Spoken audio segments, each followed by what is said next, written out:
This is Chrissy. This is Shirin. And this is Two Girls Talking Shit. Each episode will have deep discussion and conversation on topics that matter to us, ranging from wellness to politics. Of course, with a healthy dose of pettiness, side-eye, and shade. You ready, Chrissy? You ready, Shirin? This is TGTS. Welcome to TGTS. This is episode 4. I am Shirin. I'm Chrissy. And today we're going to talk about friendship. But before we get to that, what's the tea? Tell me what's been happening in your life. Okay, so if I start like coughing as if I'm dying, it is because I am.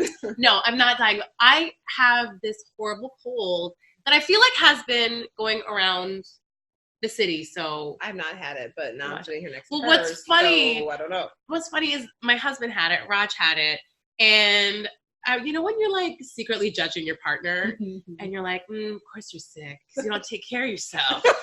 You don't do anything right. And then he got sick, and I was like, oh, look at him. He's not doing anything right. No wonder this cold is lasting forever. And Judgy. Judgerson. And then I got sick, and it's Are you taking care of yourself? I'm so taking care of myself. I uber taking care of myself. And this cold is like, I'm on week 2 now. And I was just telling Chrissy that I lost my sense of smell, which is fine in New York. Nobody cares about that. There's a lot of things you're not missing But I there. can't taste anything. And it is the worst thing. That's the worst. And it's like, oh man, I love food and I'm such a good cook. And like, I was saying to Chrissy, like, I can taste the texture. Like, I know it's something. I'm like, this should taste good. Like, I'm having chocolate. I'm like, I can't taste you, but like, I feel that velvetyness. And I know it's good. And honestly, I was just thinking the other day, like, I get like, obviously you're still able-bodied if you don't have the sense of taste. Right. But it really takes away from like Experience? the joy of life. No, you're It really right. does. No, Like, it does. It really takes away from the joy of life, and I'm sure you adapt and you like find joy in other things, but oh man. That's bad. I had like one day, like 2 weeks ago, where I couldn't taste, and I ate a piece of chocolate. I threw it away. I'm like, what's the point if I can't taste it? I mean, I'm happy you're finding joy in the texture, but I don't know. I need my taste buds. Well, sorry. Yeah. Hope you Anyway, so recover. thank you very much. So Yeah. hopefully by next time I'll have my beautiful voice again, not this voice. Anyway, Chrissy, what's up with you? What is up with me? So, well, I traveled a lot the last couple of weeks. Yes, she did. I had a lovely time. Where did you go, I Chrissy? went to Spain. I went to Madrid, and it was like the time of my life. Amazing. Like, not alive. It was amazing. Then went home for a little bit. Then I went to Canada, and so now I'm back in New York, and it's good because now I'm finally like getting settled in. Yes. I have a bed now. I put together a bed frame yesterday, and not trying to toot my own horn, but I did Adulting. I adulted really hard. I have a nightstand. I ordered a dresser. I'm like basically crushing this week, and I went back to the gym this week and trained 2 days in a row. I don't know who this is. So I don't know who this I'm is. kind of crushing life right now. Not Yes. to brag, to my own horn, but I'm kind of winning right now. So what has the experience been like just acquiring? It's like really weird when you're a little bit older and you're acquiring furniture. And I think this is something that's a very New York thing where like everything here is kind of a little bit transient. Yeah. So like IKEA, like you're not buying No. staple, like I'm not going to go buy a $15,000 couch. Not happening. Right? You're No. like going to IKEA, Yeah. $400. What has that experience been like? Like, yeah. Yes. I mean, you're 100% right. Like, I am not buying. No. Because, like, I don't know how long I'm going to Right. be here or where I'm going to go. I'm like, and quite honestly, if I'm probably going to throw in the garbage. Like, I might just take all this stuff with me, right? Like, Yeah. And so, definitely went to IKEA, picked out a dresser online. Everything's being delivered. Yes. Anything, like, again, I don't have a car here. I'm No. not going to, like, go, like, get some expensive things and then try to figure out how to get here. So, Yeah. it's been very, like, easygoing, chill, whatever I can get to my house. I mean, and, like, listen, IKEA is not top of the line. No. But they But got cute stuff. They got really cute stuff. So I feel like, you know, my room's gonna look cute. It's gonna be It cute. will. But yeah, I'm not Yeah. gonna spend thousands of dollars because it's not a permanent thing. And, No. you know, I'm just like, and also there's no elevator in my building, oh, which is fine. But I'm like, if I have to leave, Right. like, listen, it's No. a wrap. Like, all my stuff is just not, I don't know. It's done. It's done. I'm gonna leave it It's out thrown there. out the window. Out the window on the I don't street. care. I don't even worry about it. So Yeah, so it's fine. It's good. I'm excited about it though. That's exciting though. That's so, Yeah. that's so exciting. So exciting. One thing I do love about New York, well, there's lots of things, but that what I like is like everything's so easy. So I needed like I'm not putting this dresser together myself. No. Like, not gonna happen. There's like a business here in Brooklyn that is specially for IKEA furniture building. So they just come to your house and specifically for IKEAs, they know what they're doing. I'm like, God bless New York. God bless Brooklyn, right? New York. They didn't have that in Wisconsin. I'm positive there was not an IKEA building business. No, it is a So very, it's very convenient. It's a very, very special place where you find things that you're like, it makes sense here. Yeah. But I think elsewhere in the world, people would be like, what's wrong with them? Why would they do a business just for IKEA furniture only? Because here, everybody buys IKEA furniture. Exactly. Because you just don't know. You just don't know. Unless you buy a brownstone and you plan to live forever. And then you may furnish it with some really nice Yeah, I think so. I mean, there's definitely people here who are here full time. Yeah. But yeah, That's way too adult for me right now. Yeah. So Yeah. Well, welcome to the city. Thank Welcome you. to New Thank York you, and your new home. yeah, absolutely. So today we're going to talk about friendship, and I really want to talk about this topic because I feel like it's something that's been coming up a lot in my life with my colleagues and friends, and actually in my practice with my clients. I work predominantly with women who are kind of in their mid to late 20s to their kind of mid 40s. And I think this is an age where we start reassessing a lot of the relationships in our life. Yeah. And we start to look at our girlfriends, and I think we start to realize that actually, I don't know if I want to be friends with these people anymore. Yeah. And yeah, I really want us to have this discussion because I don't think we talk enough about this particular relationship, right? Friendships, especially friendships as women, and really like what happens as we get older, as we change, and how we navigate this relationship. So I guess my first question to you, Chrissy, is what has like friendship look like for you? Like, you know, because you have the school friendships, Yeah. and then you get older and it becomes like work friendships and stuff. So kind of tell me about the history of friendship for you, what that's looked like and where you're at now. Yeah. So I think this is a really interesting conversation because you are so right. I mean, like when you're young, you're like, oh my God, we're BFFs for life. Right. And like, I don't talk to some other people anymore. So, Right. And I think also the expectation that like that someone's going to be your best friend till you die is just like a false narrative, right? Like that's okay for relationships to change. So I do have one best friend that's been my best friend for life. Yeah. That's my sister.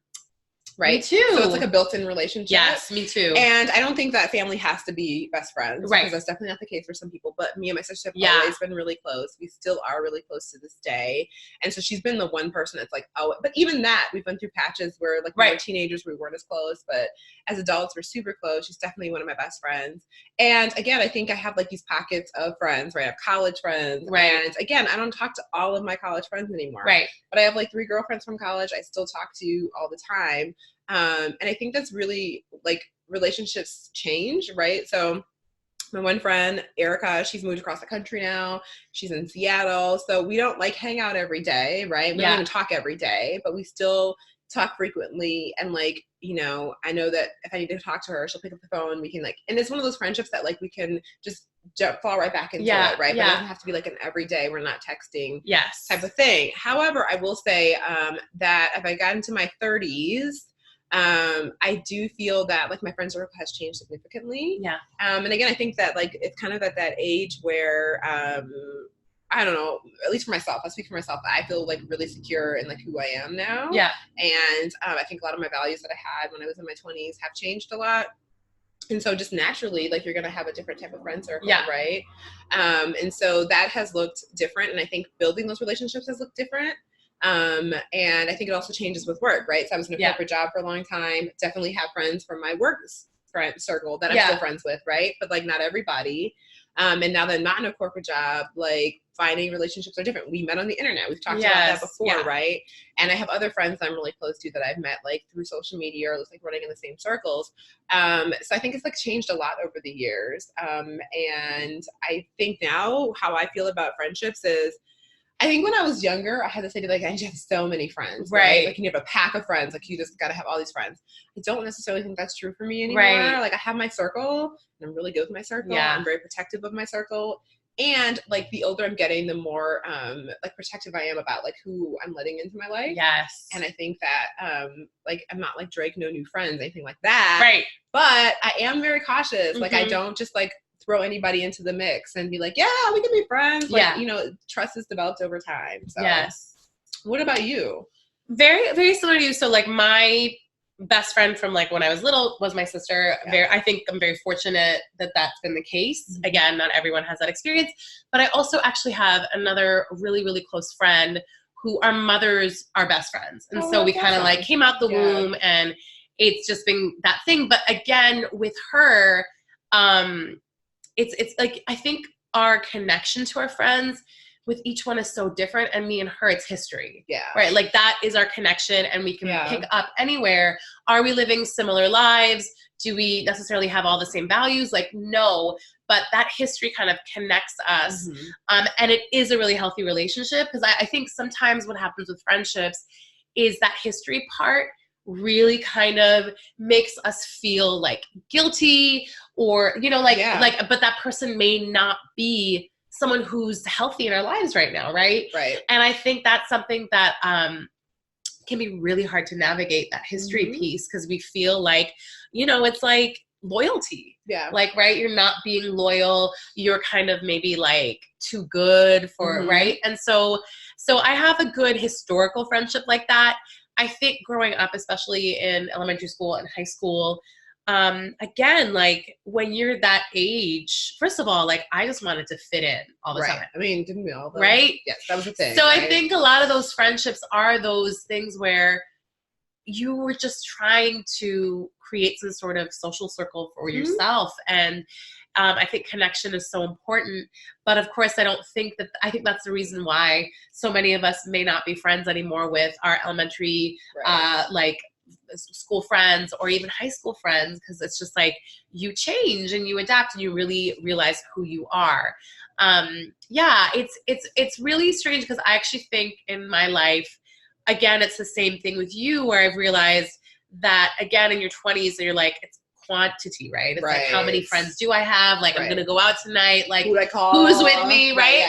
And it's like that pack of girlfriends that you have. And then now in my 30s, it's more about like the quality of that. But I think you kind of are carrying those beliefs that like, oh my gosh, like I don't have a lot of friends. What's wrong with me? And I don't think that we have ever been taught how to like have really honest discussions with our friends. 100%, right? Like we honestly, a lot of us, like we learn hopefully how to have discussions with our partners. But I don't really think a lot of people can do that, right? No. But like when it comes to our friendships, like I think we're doing a disservice to one another when all of a sudden, you know, you just stop contacting someone, or you're like meeting up with them, but you're harboring resentment for them. You don't have a conversation. And I think that's like the missing piece here, is like that like radical honesty with our friends. 100%. You know? Yes, I 100% agree with you. And I think like in order for me to consider someone like a really close friend, you have to be able to have like deep conversation, right? Like the difficult conversations and discussions and honesty, like those are things that are really, really important to me. And so going back to this like quantity versus quality thing, right? Like it's easy to have like all these friends that are just very surface level, right? Like you don't really know each other that well. You don't talk about any of the difficult stuff. And like everybody's your friend then, right? Because you're not really having those important conversations. But like when we start talking about like our values and all those things, like much deeper things, that's where you can kind of see like, do we even have a lot in common in terms of our value system? Can we really maintain a relationship? Do we want to maintain a relationship? And then going back to what you said prior about letting relationships go, right? I think sometimes there's this expectation like, well, this person was with me for this long, or they've been with me through difficult things. I have to stay in this relationship with this friend, or this friendship, right? Which is a relationship with this person, even though it's not serving me. And I just don't think that's true, right? So here's a question for you. Have you ever been ghosted by a friend? Actually I have. It's really interesting. I want us to talk about like friend breakups for sure. Absolutely. But I had an experience pretty like, I'm sure I've been ghosted and I can't remember it like in high school or college. I don't even know. Probably. But I had a very recent one in the past couple of years where a friend of mine and I had an argument, a misunderstanding, And I think for her, it was a lot more hurtful, whatever happened, right? And since then, like, I've reached out to her a bunch of times and just have not heard back. Wow. Yeah. And we were, yeah. And that's been like, it's hard because you never want to think that you've caused pain, right, in someone's life. But also, like, it's that hard thing of, like, a relationship is also, like, that communication factor. Right. Of, like, I really just want to, like, talk to you and let you know what's up. And then also being like, well, this person obviously, like, does not want me in their life right now. And just having to let that go. So, yeah, I have definitely been ghosted by someone. And it really, really sucks. Like, I would honestly rather have, like, a breakup. Like, it's just like the same thing with a guy than for someone to not get back to me. I would rather a friend be like, listen, that conversation we had really hurt me. And, like, this has been a pattern of behavior in the past. And I really just need a break from this. Like, I really would respect if you, like, respected that. And, like, you know, I would prefer that. How about you? I have been ghosted by friends before. Not, like, to be honest, not in, like, recent years. Yeah. I definitely got ghosted by someone when I was getting married. What? Actually. Yeah. We got to talk about that too. Yeah. Like, she was supposed to be my wedding, ghosted me. Wait, she your bridal party? She was supposed to be my bridal. Yeah. What? And ghosted me. And I still don't really know what, like, happened.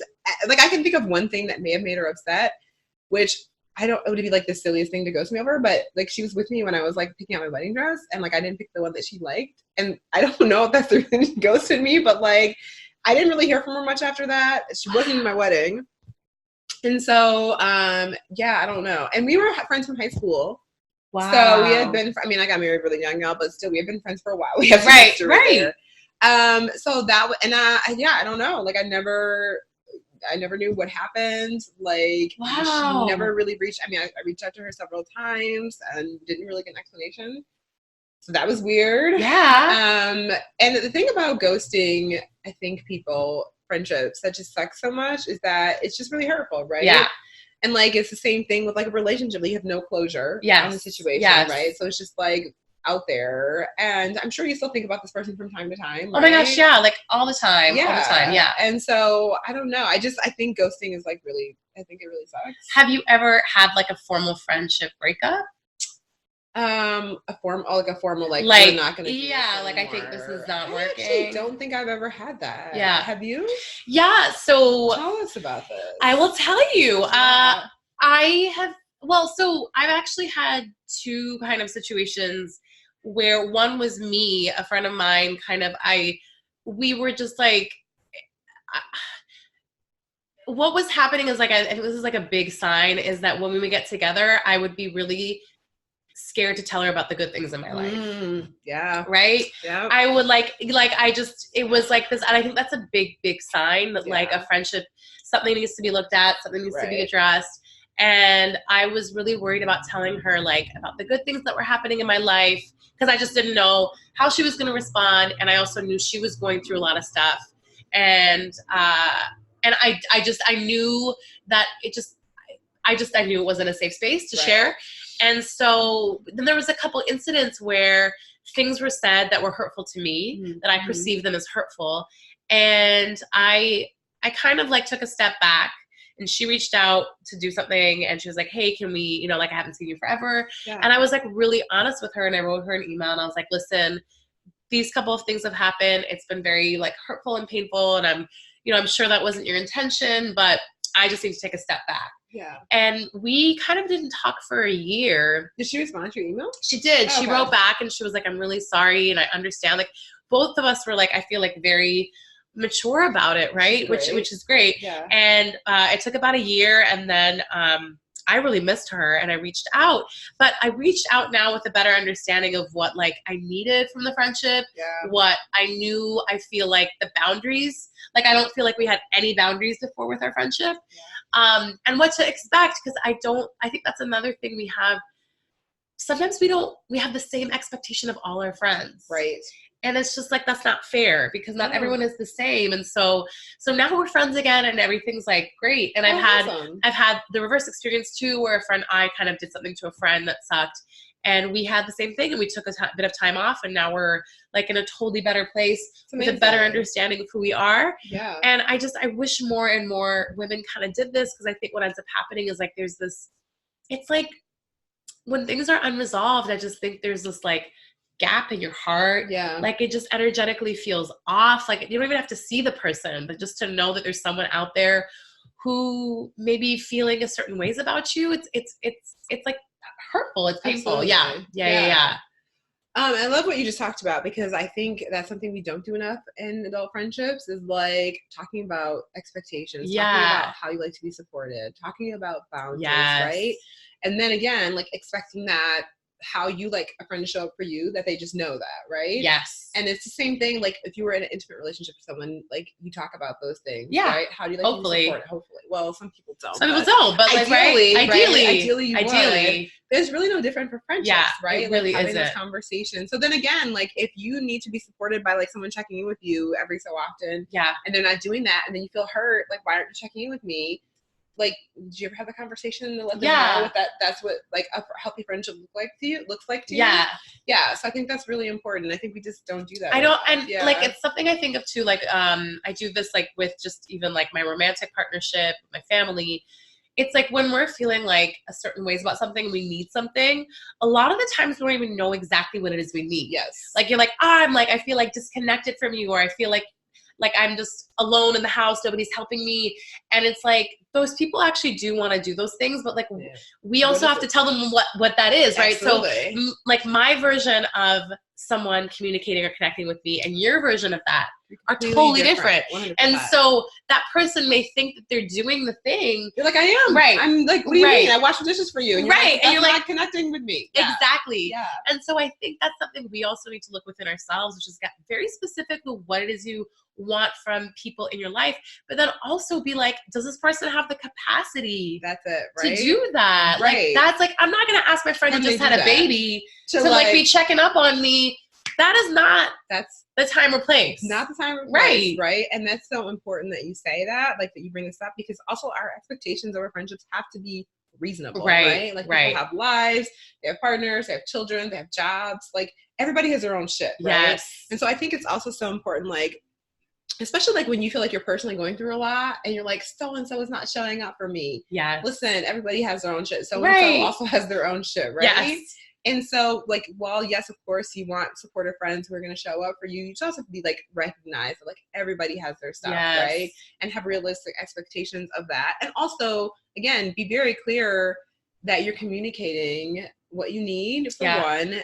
Can the person give it to you? And if they can't, that doesn't mean y'all can't necessarily be friends. Like, maybe they just have a lot on their plate right now, too. Right. Understand that. And then, like you said, like, you need to be really clear about like what that support actually looks like, right? And what is it that you need to feel? What would help you in this moment? Yes. Because again, like if I am in a friendship with someone and they're like, I'm going through so much, I'm like, what can I do? And you're like, I don't even know. Yeah. I don't know either. Right. It's like, I don't know. What would you like from me right now? Dinner, coffee? Like, right. A hug? Like, tell me what it is. Right. Like some people want to be checked in on, some people don't want to be checked in on. Like, I think that's it's just so important for us to be clear about that. And also, as you're saying that, it's like, we really have to remember that it's like, it's not about you. No. Like, if your friend is like reacting a certain way or having a moment, it's like, usually not about you. It's not about you. Right. Yeah. But I do think something that I'm really realizing is that, again, with that thing of expectations, is like, for me, like and I think that this is kind of like what works best for me, and it's like to have like a handful of friends that I feel like are those like soul connections. Yeah. Like those people that like I can have these deep conversations with, I can call up in the middle of the night, like, and those are the friends that I'm really working on and like asking for those things. Yes. And then I have friends that I'm like, oh, these are my friends that I like go to concerts with. Right. And these are my friends that I like whatever, shoot the shit with. And like, I think we also have to know what those categories are. 100%. Because like, not everyone is not going to be your soul. Like, it's just not, right? It's just not. And that's okay, right? It's totally okay. And I think you are so accurate in that, like, yeah, some friends I'm like not going to for the super deep stuff. Like I Right. just know that's not the person. Yes. And there is literally nothing wrong with that. It doesn't mean we can't laugh, have fun, do all the things together, but like it has Yes. to look, it will look different Yes. for every person. But I have a question. Yes. So how has it changed, or like how is it for you making new friendships as adults? Because I feel like that can be Right. super challenging, right? Yes. Because I think then you realize, oh crap, like all my old friends aren't aligned with They're my not my people values anymore. So right? then Now who are my people? how do I find How do I someone? find new friends? And also, I think that it's easy to get stuck in relationships that you know aren't the right ones for you. Right. Because you're like, what if I don't have those friends and I don't have any friends? Yes. So then what? I honestly think right now in our day and age, it is so easy to make new friends. Yeah. But it requires you to like get yourself out. Yeah. Like go to like I was just literally saying this on Instagram, like, because I get this a lot. Like, people are like, whoa, your community is like so amazing. And I'm like, that's because I go to retreats and I go to conferences and I go to like, if there's something cool happening on the weekend, like I'll go to those things. Does it mean I'm going to make a friendship? Like, I don't know. Yeah. But I will say that I have connected with a lot of those women and I'm still friends with or colleagues with a lot of them. Yeah. And so I really feel like it's getting yourself out there. And like Chrissy and I, we met over like in the DMs. I was like, whoa. It goes down in the DMs. Yes, it does. Really. It does. And I really had this like realization, like it was like 5 or 6 years ago where I was like, I want to like level up with my friends. Yeah.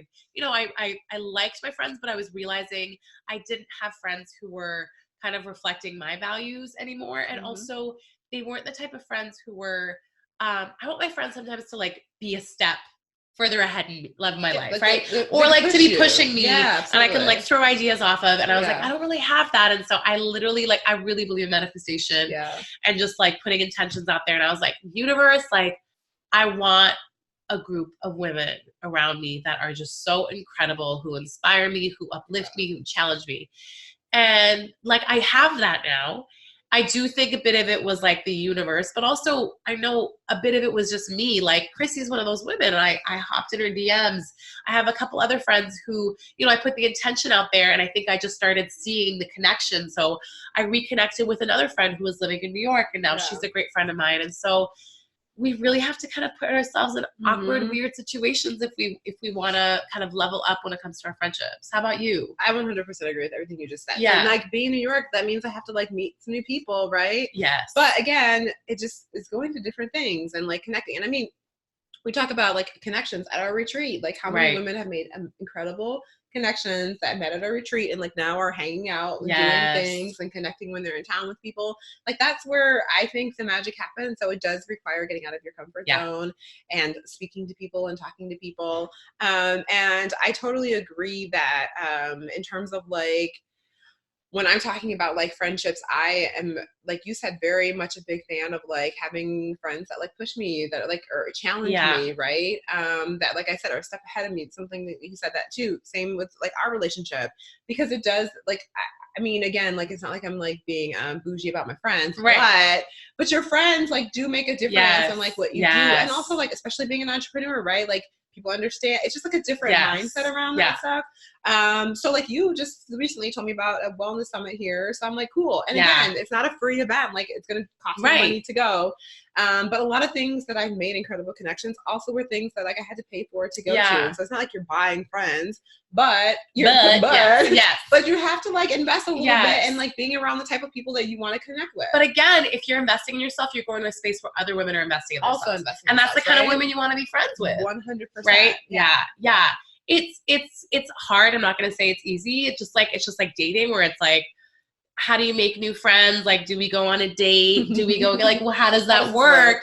But it does work. But also you have to just go in it with this like open mind, open heart, and just like see what happens. Because the worst that'll happen is someone just is like, no, not. And I mean, I think too, like, I don't know if you're experienced with this, but like sometimes you meet people and you're like, oh, this is like, you just know you're gonna be friends, right? And like when that, this one, like this one. And so when that happens, that's like lovely. You just know, but like it doesn't always happen like that. No. Like, and sometimes it's like slow, sometimes it's whatever. But, you know, it takes work, but it's worth it. And again, I'm a big fan, like we already said, and I'll keep saying it, I'm a big fan of quality for quantity. Yes. I really, really am. I think that's the thing. It's like really letting go of the beliefs you have around what friendship is and like who is a friend, and really sitting down and being like, well, what does friendship mean to me? Right. Like, I know my mom is like old school, right? So she'll always, like, when I go home, she'll be like, so how's, like, you know, like, Sarah doing? And how's, like she's asking my friends from, like, high school and elementary school, like, and she just gets so sad we're not friends with them anymore, right? Because she's like, oh, like, what? But you can't lose that connection. And it's like, I get it. It's like this very old school way of looking at friendships. But also, like, looking at my parents, like, they haven't made a lot of new friends since they kind of were in their 20s and 30s. But like, we have this beautiful landscape now, like social media, so lovely. to like actually be seeking out like-minded individuals. Like, I want to grow old with really dope ass women 100%. who, like, we can go, like, I don't know, like Norway and like skinny dipping. I don't know if she's into that. I'm going skinny dipping. We're doing it. But like, you know what I'm saying? Like, I want that, as opposed to, like, I feel like a lot of women are like, oh, well, like, I don't know. I can't tell you how many people I talk to where they just, like, are bad mouthing the women in their lives with their friendships. And I get it. That person is not for you anymore. Right. But it's like, you don't also have to hang out with that person. That's a choice. That is a choice. 100% a choice. And I think it's also so important to just acknowledge and recognize that as your life changes, your circle is going to change. It should change. It should. And like that. And I think that can be really hard sometimes, right? Because when we're talking about, like, wanting to have friends that, like, level up and challenge us, right? Some people feel weird about that because they're like you're leaving other people behind. And it's not that you're leaving other people behind. It's that, like, when you're trying to go to new places, you have to be with like-minded individuals that are going to challenge you. And that's not a bad thing. That's not an icky thing. And it also doesn't mean that you have to just throw people away. That is not at all what we're saying. But you also don't have to hang on to people that is not serving you or that you're not serving each other anymore, right? Yeah. That's a normal part of life. One of the greatest pieces of advice, I don't know who said this to me, but it's, you know, those friends you have that, like, you're like, I want to be your friend, but you're in such a terrible place in your life, or you're, like, so negative, or, like, whatever. And, like, whenever you talk to them, it's just like, you just feel like your energy is being depleted. Sucked from you. Yes. And but you know, you don't want to break the friendship. You're like, I want this person in my life.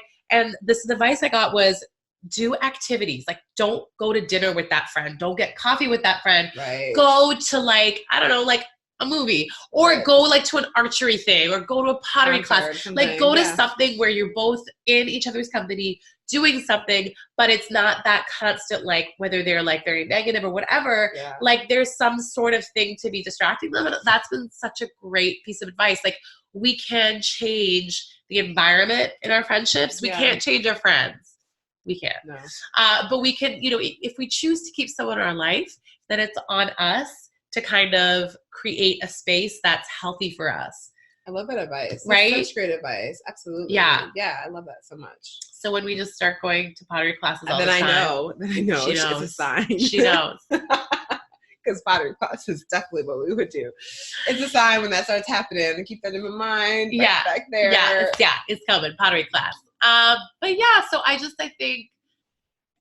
think give yourself the freedom to let go of people, to know you're still a good person if you don't want to be friends with someone that used to be friends with since you were 14.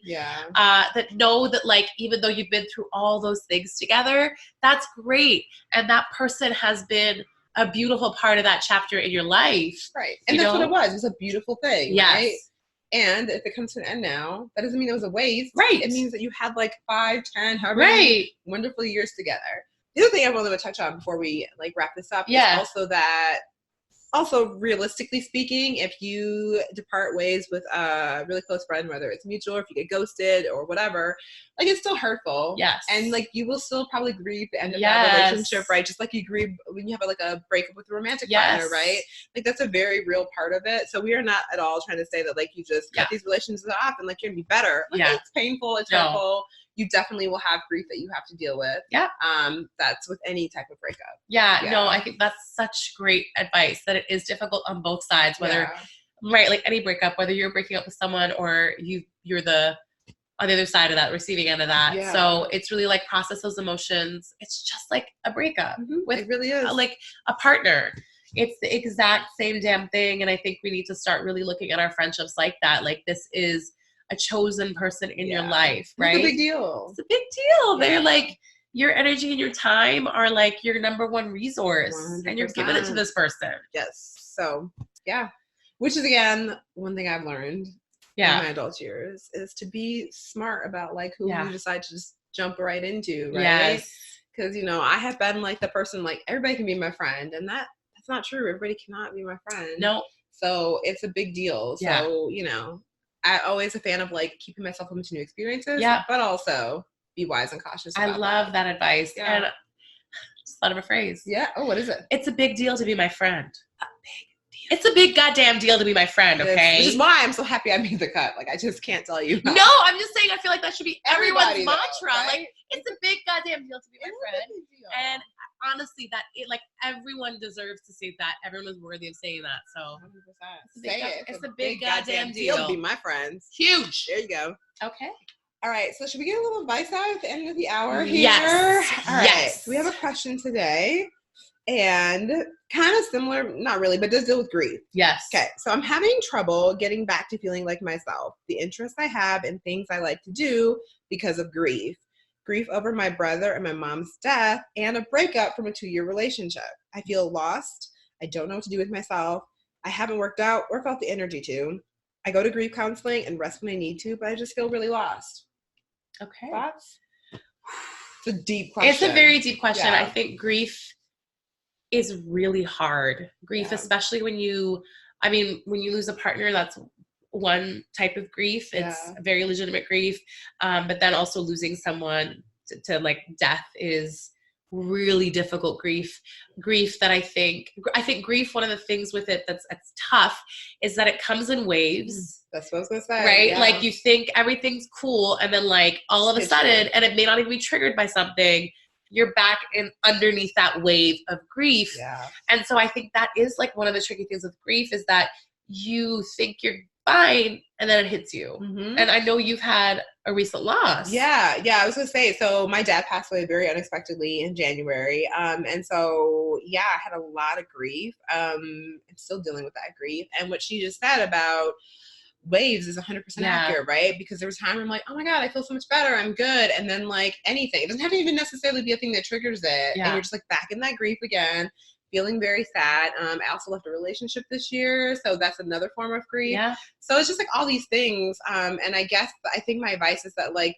the expectation that like one day you'll just be better and it just goes away. I don't know that that's true. You know, like I have friends who have lost parents that like reached out to me, and like 10 years later, they still have days where the grief hits them. So it's a very cyclical thing. It definitely comes in waves. And I think in terms of like not feeling motivated to do things, I know that like for the first few months after my dad passed away, I had very little motivation to do things. And like, I just had to be okay with it. Yeah.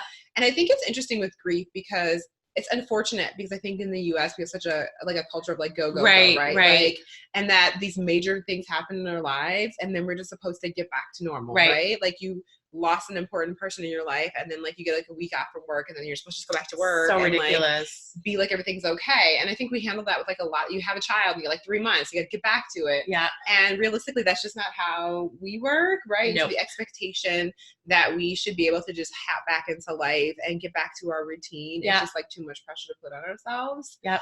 And so my advice is like give yourself the space as much as you can to just feel those feelings. And like most of us probably don't have the freedom to like not go back to work so we feel whatever. Probably not. However, in terms of like working out or doing other things, like if you don't feel like it, you don't feel like it. And I think that's totally okay. And soothing yourself in whatever ways do feel good is what like I advise and what has been most helpful for me. And again, just recognizing that some days you're going to feel great. And then the next day you're like, today. And that's okay. And it's normal and healthy. Grief, I think, is one of those things that's just, it's not, you can't control it. No. You can't. Yeah. So I totally agree with everything Chrissy said. And to really offer yourself like more compassion and less judgment. Like, oh, I should be over this, or I should be working out, or I should be like, there's no shoulds in this. No shoulds. I think another thing that helps in these big life transitions, any transition, is to recognize you're not the same person anymore. Like, there's no going back to that person you were before all these things happened. And that's not to say it's a bad thing, but this is, you're actually discovering a new version of you, a version of you now who has experienced these things, right? So to expect yourself to take on life the same way that you used to is an unrealistic expectation, because you're not the same person. Right. So I think that's another thing too, is like discovering who you are now, which is a whole different version of who you used to be. And I think too with grief, especially when you lose like a parent or something like that, right? Like, this is a person who's been in your life for however many decades, right? And so again, like you said, you'll never be that same person again, right? And like, no matter how many years pass from my dad passing away, like, that will never feel the same to not have him here. Even though death is a normal part of life, we know that's going to happen for all of us. Like, it still drastically changes things. And so I love what you talked about compassion, because I think that is the thing, right? Because we, like, again, put all these expectations on ourselves. So like, I should work out, I should get back to it, I should feel normal, and like, none of those shoulds exist. And so just allowing yourself to be, and showing yourself the compassion while you get through it. And I honestly, like, I think, like, taking it slowly, and then I feel like when it's time. You'll know when it's time to just slowly try or slowly do. And that doesn't mean that it's going to become a recurring habit, but it may just be the day that you just walk into the gym and you see how it go feels. on the elliptical. Like, I don't even know, and just see how it feels. But you'll know when the time is right. And it sounds like the time just isn't right now. And that's totally okay. Yeah. The last thing I want to say about this too is also, I think it's really important to not compare ourselves in these situations, right? Because like, for example, going to the gym was like the one thing I did keep doing, but like, that was a healthy, like, I was like, let me just go to the gym because I can clear my mind at the gym, right? So for me, it wasn't like a source of like, I had to be there. It was just like, I can go here and not think about what's happening. So recognizing that how you deal with grief and how someone else processes grief is going to be different. So maybe your friend like lost her parent, like never left the gym. That doesn't mean that's what you're supposed to do, right? And so also just recognize like it's a very personal thing. I love that.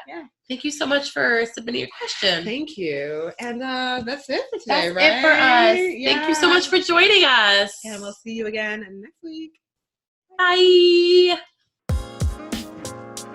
Thank you so much for joining us for this episode of TGTS. If you like today's episode, please subscribe, review, or leave a comment for us. And please share the TGTS love.